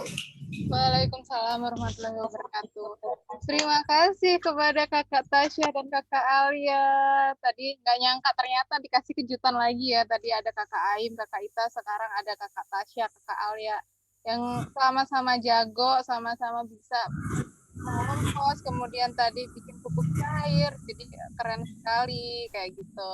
Nanti kakak-kakak juga akan disiapkan pertanyaan-pertanyaannya karena nanti di akhir sesi kita akan ada jawab, dan selanjutnya akan ada sesi yang tidak kalah menarik juga pastinya tentang praktikum juga, maksudnya tentang nilai praktis juga dalam apa ya, menjaga budaya, kemudian juga memanfaatkan sumber daya alam yang ada untuk membuat batik, dan ini akan disampaikan oleh Ibu Warsimah ya. Oke, sudah standby ya Bu, dengan tema batik warna alam dengan cerita harmoninya. Silakan Ibu Warsimah dengan Mbak Zahro. Iya, selamat sore semuanya. Apakah suaranya bisa didengar? Aman, sudah jelas. Ya. Perkenalkan, saya Zahro. Di sini saya moderator, dan di sini Bu Warsimah. Di sini saya akan memperkenalkan sedikit mengenai Putri Berdikari Batik. Putri Berdikari Batik ini merupakan sebuah kelompok usaha yang terdiri dari 13 perempuan hebat.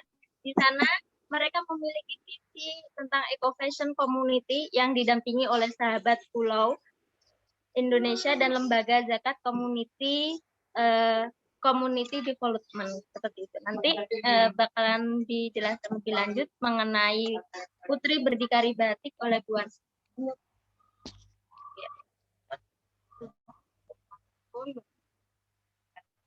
Waalaikumsalam warahmatullahi wabarakatuh.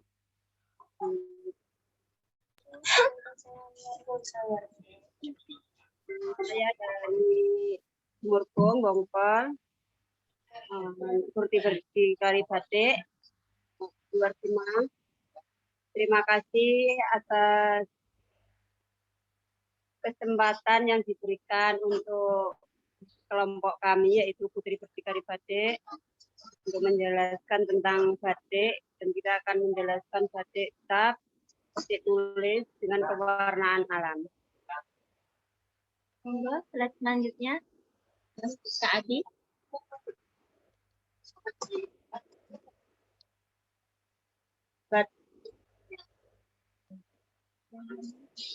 Ini maaf, suara Bu Warsimah kayaknya kurang jelas, agak deket Kurang dari. jelas? Iya, tadi agak keputus-putus. Iya. Lanjut Ya, Bu, monggo. kita akan menjelaskan tentang batik tap dan batik tulis. Sekarang kan kalau batik tulis itu kalau untuk anak-anak muda sekarang itu kan terlalu mahal, dan kita inisiatif untuk bikin dengan batik tap dengan harga yang bisa disesuaikan gitu. Karena kalau kita pakai batik warna alam itu kan kalau untuk anak-anak muda sekarang itu banyak yang belum tahu apa itu warna alam dan apa itu warna sintetis. Jadi itu masih sulit untuk kita memperkenalkan batik warna alam untuk anak-anak muda sekarang. Lanjut, kita inisiatif untuk bikin batik tap dengan pewarnaan alam dari sekitar lingkungan kita, dari daun-daun, dari buah-buah yang bisa mengeluarkan untuk warna itu. Jadi kita selalu mencari warna dari sekitar kita dan dari pasar-pasar juga sih, kita ya nyampah untuk mengambil buah-buah yang udah dibuang dan kita mengambilnya untuk dibikin warna alam.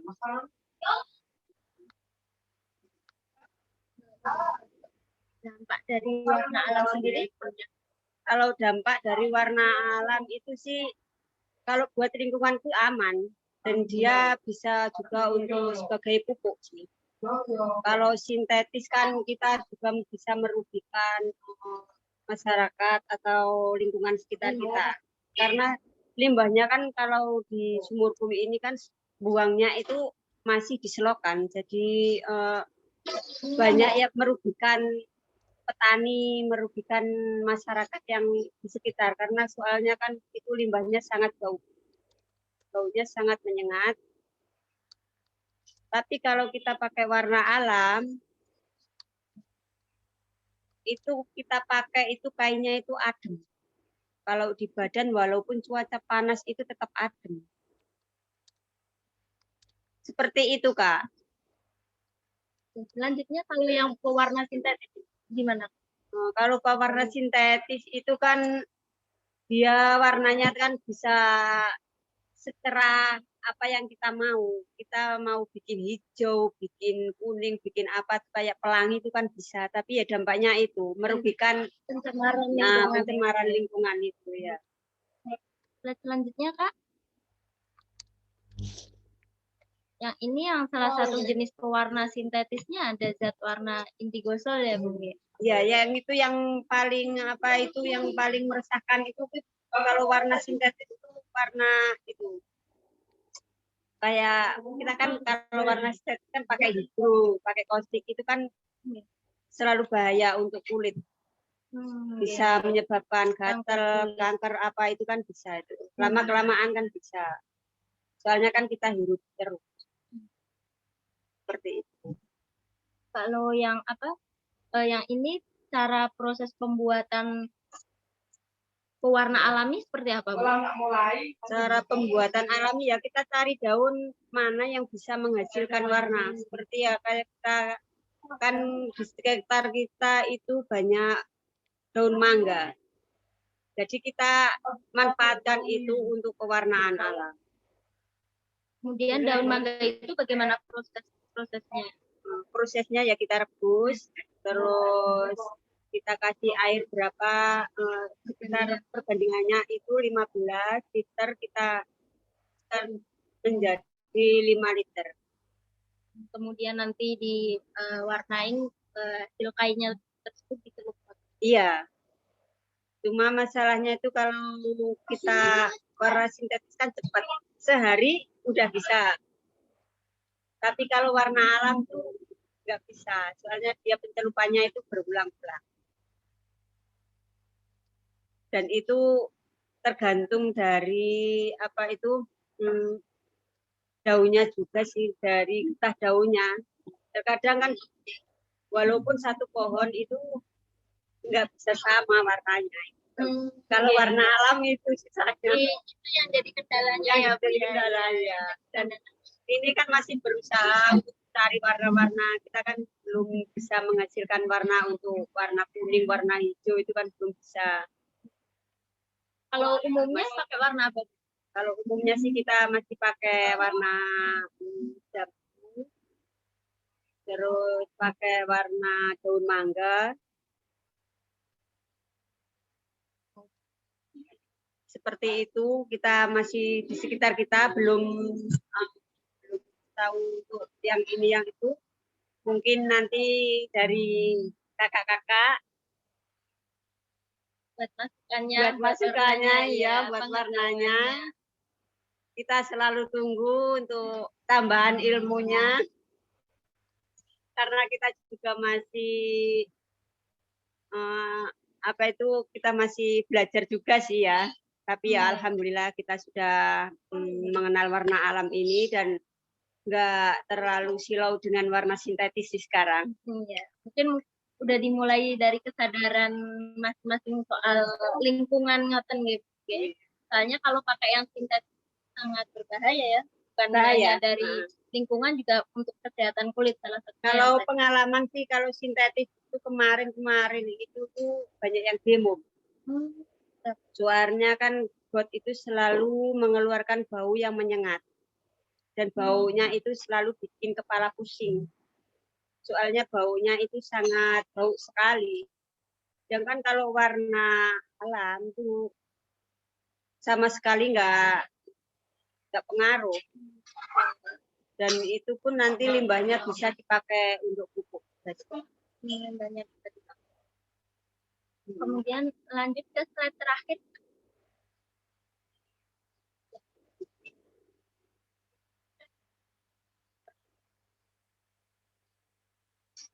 Jadi buat lingkungan itu sendiri sangat baik, Bu, ya. Sangat untuk baik sekali. Respon dari masyarakat sendiri, kalau dari masyarakat sendiri sih banyak yang senang karena kan beliau nggak terganggu dengan limbah-limbah itu, dan itu pun kita sih selama ini belum sampai kita dimarahin orang atau apa seperti masalah limbah itu enggak. Dia sangat mendukung karena sekitar kita itu nggak merasa dirugikan. Iya, nggak merasa dirugikan dan nggak merasa terganggu. Mungkin atau ada pesan atau inginnya sampaikan kepada teman-teman yang ada di sini untuk lebih mencintai warna alam atau promosi warna alam atau seperti apa, monggo. Ya, mudah-mudahan dengan ini banyak yang berminat untuk beli batik dengan pewarnaan alam, dan mari kita tinggalkan untuk warna-warna sintetis. Merusak lingkungan ya, dengan batik kita, batik warna alam, batikku melindungi lingkunganmu. Ya, terima kasih Bu Warsima. Tadi Bu Warsima sudah mengatakan mengenai betapa pentingnya kita memperhatikan lingkungan, terutama apa yang kita pakai, yang batik yang biasa kita pakai di acara-acara formal ataupun yang lainnya, kita bisa menggunakannya dengan cara menggunakan warna alam untuk lebih sadar akan lingkungan kita. Di sini ada renungan, bila alam memberikan, menyediakan semua kebutuhan manusia, maka mengapa manusia mengambil dan mengurasnya hanya demi kepuasan hasrat? Bila kita tidak menghentikan sikap serakah kita pada alam, lingkungan tempat tinggal kita, hanya karena mesti memenuhi target-target yang membawa ketidakseimbangan, maka harmoni ini tidak akan dilahirkan. Mungkin cukup sekian dari Putri Berdikari Batik. Saya kembalikan kepada Kak Nur. Silahkan Kak Nur. Terima kasih Mbak Zahro dengan Ibu Warsima. Alhamdulillah ya akhirnya bisa bercerita ya. Ya untuk memperkenalkan Putri Berdikari Batik ini. Jadi sedikit menambahkan juga untuk Putri Berdikari Batik ini kan salah satu inisiatif dari ibu-ibu sendiri. Karena kita melihat fakta yang ada di lapangan kalau misalnya kita datang ya secara experience, maksudnya secara pengalaman kalau misalnya kita datang di kota-kota yang menghasilkan batik indah itu di behind the scene-nya itu ada bau yang tadi disebutkan sama Bu War yang bau yang menyengat gitu ya, yang bahkan tadi Bu Warsima sempat mengatakan bahwa itu yang menyebabkan masyarakat pada demo istilahnya kayak gitu. Makanya tadi di akhir presentasi Bu Warsima juga menyatakan bahwa batikku melindungi lingkunganmu. Dalam artian kalau misalnya kita menggunakan batik pewarna alami yang tadi disebutkan juga warna-warnanya ada apa aja dan itu dihasilkan oleh lingkungan sendiri gitu ya, pohon-pohon di sekitar kita kayak gitu. Dan teman-teman, kakak-kakak, adik-adik semua kalau misalnya pengen tahu lagi tentang Putri Berdikari Batik, boleh langsung kunjungan kalau misalnya berkenan ada waktu silaturahim ke daerah Tuban di Bongkol di Sumurgung ya, kayak gitu. Jadi bisa nanti bertemu dengan 13 champion ibu-ibu Fighter. ya fighter dari Putri Berdikari Batik. Nah, berhubung tadi materi terakhir, lanjut kita akan ada sesi tanya jawab dan mengingat waktu sudah hampir jam 5, udah mau buka puasa ya, kita batasin 2 pertanyaan, nggak apa-apa ya. Yang satu mungkin dari chat, yang satu lagi boleh nanti raise hand siapa yang beruntung. Dan tadi ada pertanyaan ditujukan kepada EcoCam dan Single. Kakak Stephen ya, sama Kakak Najib. Pertanyaannya yaitu bagaimana peran pemerintah terhadap organisasi pemerhati sampah yang berperan begitu besar terhadap lingkungan? Apa kontribusi pemerintah terhadap organisasi pemerhati sampah, terhadap produk dari sampah dan bagaimana timbal baliknya? Kemudian juga rencana aksi sampah di tengah pandemi. Nah, ini juga penting sekali. Selain lewat daring kayak gitu, aksi nyatanya seperti apa? Oleh Kakak Samsul Bahri dari Nusa Tenggara Barat. Silakan Kak Stephen dulu mungkin ya dijawab. Oke, iya. Jadi saya simpel jawabnya ya sebenarnya. Karena saya bukan pemerintah, jadi saya tidak bisa menjawab sebagai pemerintah. Tapi saya menjawab sebagai masyarakat yang juga menjalani program yang disampaikan juga oleh pemerintah. Jadi kalau misalnya kita lihat di Bandung itu pemerintah itu sudah membuat satu program. Programnya itu adalah Kangpisman, yaitu kurangi, pisahkan, dan manfaatkan. Jadi di mana warga-warga Bandung dan sekitarnya, karena saya domisili Bandung, kami ada ajakan untuk bisa mengurangi sampah, kemudian kita pisahkan dan kita manfaatkan. Dan di sini peran pemerintah itu ya berarti juga menyediakan misalnya memfasilitasi untuk bertemu dengan tokoh-tokoh lainnya, mengadakan forum, kemudian juga kalau pendanaan saya kurang tahu mekanismenya bagaimana, tetapi saya tidak tahu mekanismenya bagaimana, mungkin karena saya juga yang belum mencari bagaimana pemerintah mendukung secara dananya seperti itu, dan juga itu untuk yang pertanyaan pertama ya, dan untuk timbal baliknya kan kalau kita kan mengurus sampah itu sebenarnya kan lebih ke orang yang menghasilkan sampah. Maka timbal baliknya itu bukan antara kami dan pemerintah, terutama tentu saja kalau kami berusaha aja menghasilkan uang itu pertanggungjawabannya tentu saja lewat pajak. Tapi yang ini kalau misalnya bentuknya itu adalah edukasi dan sebagainya, ya bentuk timbal baliknya ya adalah kepada pihak yang menerima manfaat. Misalnya kalau ada warga yang menerima manfaat itu ya mereka bisa juga membagikan produknya juga pada yang lain atau pada kami seperti itu. Jadi timbal baliknya itu karena gerakan kami masih gerakan yang cukup kecil, jadi ada juga beberapa kegiatan yang saya cari sponsornya sendiri dan warga-warga juga yang warga-warga yang lainnya menerima manfaat seperti itu. Nah justru kalau misalnya tadi dilihat Pertamina Foundation kan oleh Pertamina. Pertamina itu BUMN, kalau mau dianggap BUMN itu pemerintah ya berarti melewati kami ya pemerintah membantu masyarakat di masa pandemi ini melalui program-program kami yang juga bantu menyelamatkan lingkungan. Rencana asik sampah di tengah pandemi selain lewat daring ya kami terjun langsung ke masyarakat seperti tadi saya rumah BSF itu didirikan pada saat pandemi. Kemudian ya asal semua pakai masker, semua mematuhi protokol kesehatan, dicek dulu suhunya, kemudian tidak berkerumun, maka kegiatan yang bahkan seperti penanaman mangrove pun bisa berjalan. Itu tadi di PPT saya juga orang-orang menanam mangrove tetap pakai masker, double lagi maskernya.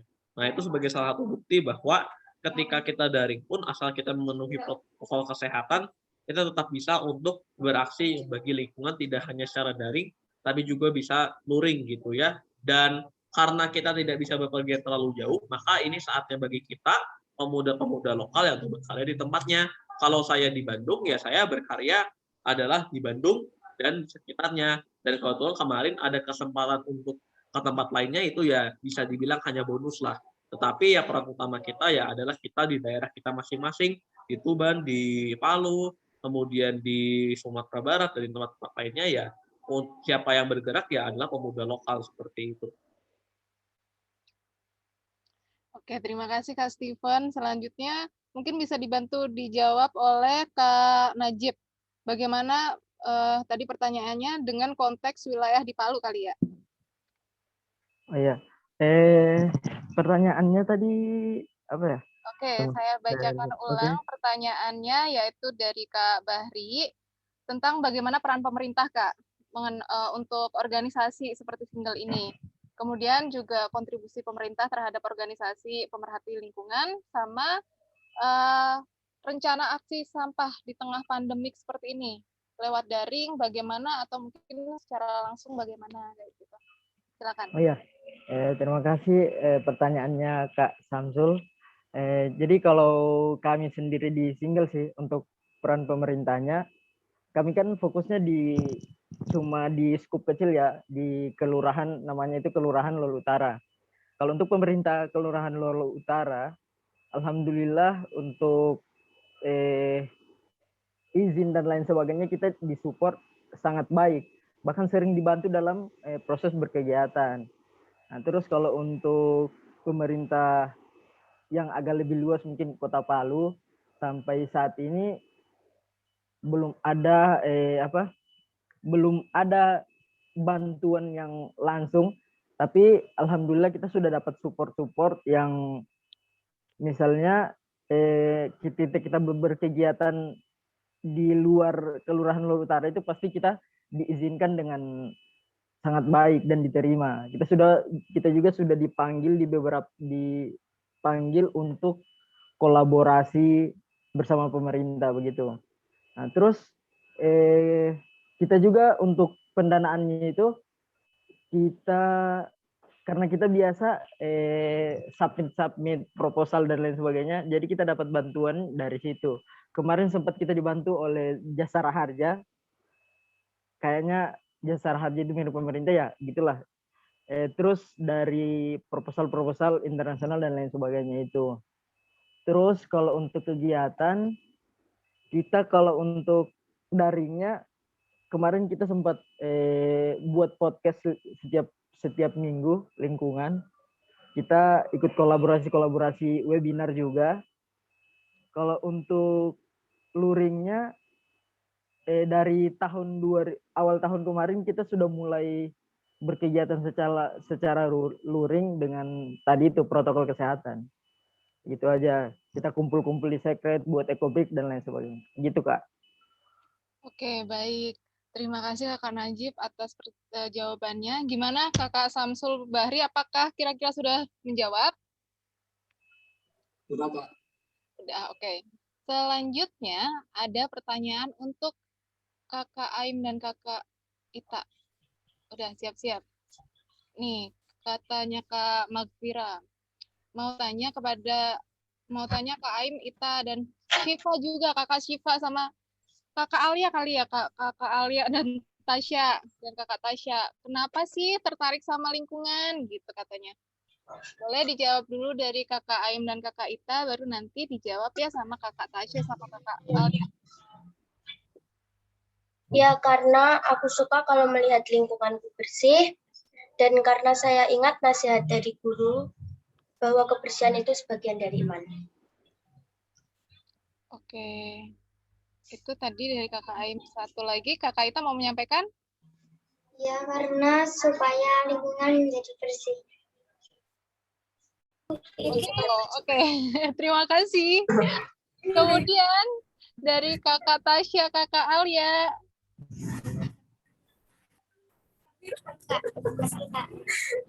Bilang terus apa itu udah ada Tadi ada yang nanya kepada Kakak Tasya sama Kakak Alia. Siapa dulu nih Kakak Tasya? Tadi pertanyaannya kenapa sih Kakak Tasya tertarik sama lingkungan gitu? Karena bisa merawat bumi dan juga bumi bisa merawat kita. Oh, baiklah. Karena bisa merawat bumi dan bumi bisa merawat kita. Loh, luar biasa ya kalimatnya. Terus satu lagi kepada Kakak Alia. Kakak Alia gimana? Kenapa sih mau belajar, mau tertarik sama lingkungan gitu? Kita bisa belajar tentang hal-hal yang bisa merawat bumi sama. Oke, kayak tadi ya bikin pupuk cair kayak gitu. Jadi lebih bisa belajar apa sih yang kita bisa lakukan untuk merawat bumi, dan itu seru ya.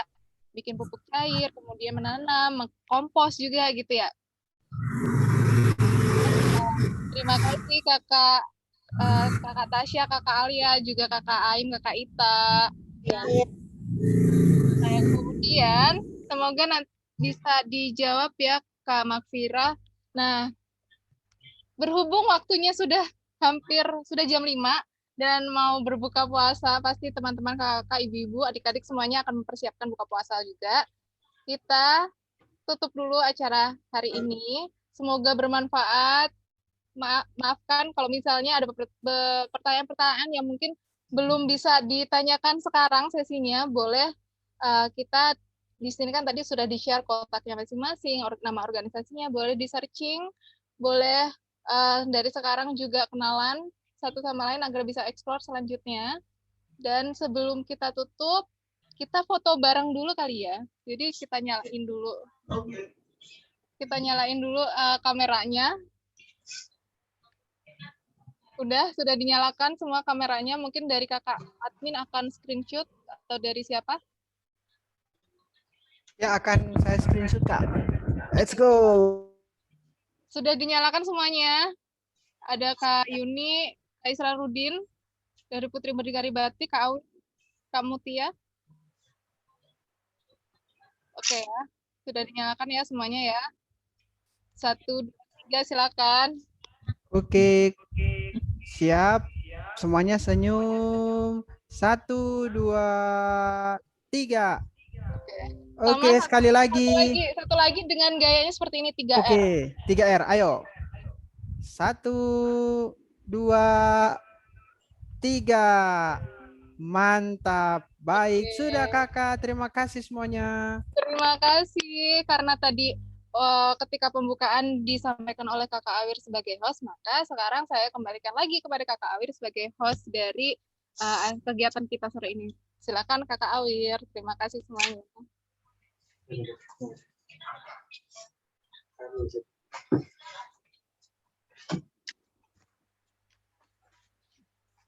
Oke. Halo teman-teman. Sorry aku ada di tim Rumah Baca dan membantu proses pelaksanaan adik-adik di Rumah Baca Karategar Sahabatullah Indonesia Tuban untuk bisa melancarkan kegiatan ini. Terima kasih sekali lagi buat seluruh kawan-kawan yang hadir pada Forum Hari Bumi 22 April 2021. Saya dan teman-teman begitu berharap bahwa ini bukan menjadi forum yang pertama dan terakhir di mana kita bisa berjumpa dan saling berbagi pemikiran. Tentu saja barangkali ke depan bisa melakukan hal-hal yang kooperatif kepada lingkungan secara bersamaan. Karena menurut saya secara pribadi urusan bumi, urusan lingkungan, menjaga bumi dan seterusnya ini bukan menjadi urusan satu orang atau satu kelompok, tetapi menjadi urusan kita semua. Saya ucapkan sekali lagi terima kasih buat seluruh teman-teman yang sudah berpartisipasi aktif di perayaan Hari Bumi ini, juga buat rekan-rekan panitia yang sudah mempersiapkan acara ini dengan begitu maksimal. Kepada Kakak Abi, saya ucapkan terima kasih banyak.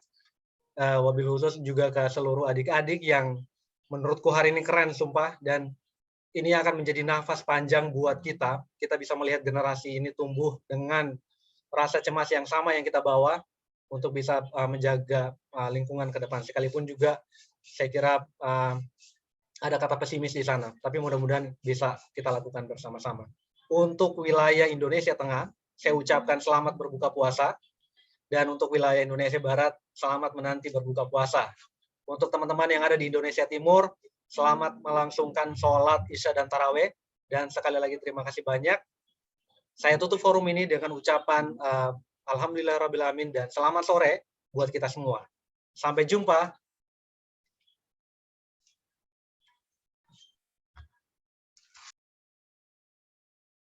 Ya, silakan Abizar, mungkin ada foto bersama. Sudah ya? Sudah. Oke, thank you. Mau dipoto lagi, Mas. Udah. Terima kasih untuk teman-teman. Saya dan teman-teman Rumah Baca nih mau pamit ya dari room.